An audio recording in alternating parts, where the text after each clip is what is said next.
Guys game చేంజర్లో ఉన్న songs ఫ్యాన్స్కి అయితే కన్నా ఒక్కొక్క సాంగ్ ఒక్కొక్క పండగ లెక్కనే చెప్పుకోవచ్చు అనమాట. ఎందుకు అంటే తమనన్న అయితే మ్యూజిక్ అయితే వేరే లెవెల్లో ఇచ్చాడు. అండ్ శంకర్ గారి ఇమేజినేషన్ కానీ అండ్ చరణ్ అన్నయ్య లుక్స్కి కానీ డ్యాన్స్కి కానీ థియేటర్లు అయితే ఖచ్చితంగా టాప్ లేసిపోతాయి. మళ్ళీ ఈ సాంగ్స్కి విజువల్స్ చూడటానికి అయితే కన్నా ఖచ్చితంగా ఫ్యాన్స్ అయితే 2 to 3 టైమ్స్ అయితే థియేటర్కి వెళ్ళొచ్చు అనే చెప్పుకోవచ్చు అనమాట. వీళ్ళు ఎన్ని సాంగ్స్ ఉండబోతున్నాయని చూసుకుంటే కన్నా ఖచ్చితంగా 5 to 6 సాంగ్స్ అయితే మనం అయితే ఎక్స్పెక్ట్ చేయొచ్చు అనమాట.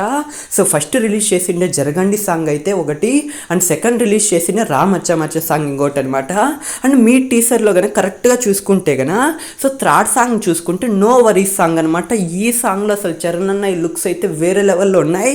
సో చరణ్ అన్న అయితే పింక్ కలర్ డ్రెస్ కానీ రెడ్ కలర్ డ్రెస్ వేసుకోవడం మీరు చూసుకోవచ్చు. అండ్ ఇంకో సాంగ్ టీజర్లో చూసుకుంటే కనుక రొమాంటిక్ సాంగ్ అనమాట. అసలు పింక్ షర్ట్లో చరణ్ అన్న ఉన్నాయి కదా, వేరే లెవెల్ లుక్ అనే చెప్పుకోవచ్చు అనమాట. టోటల్గా 4 సాంగ్స్ అయితే ఇప్పటికయ్యాయి.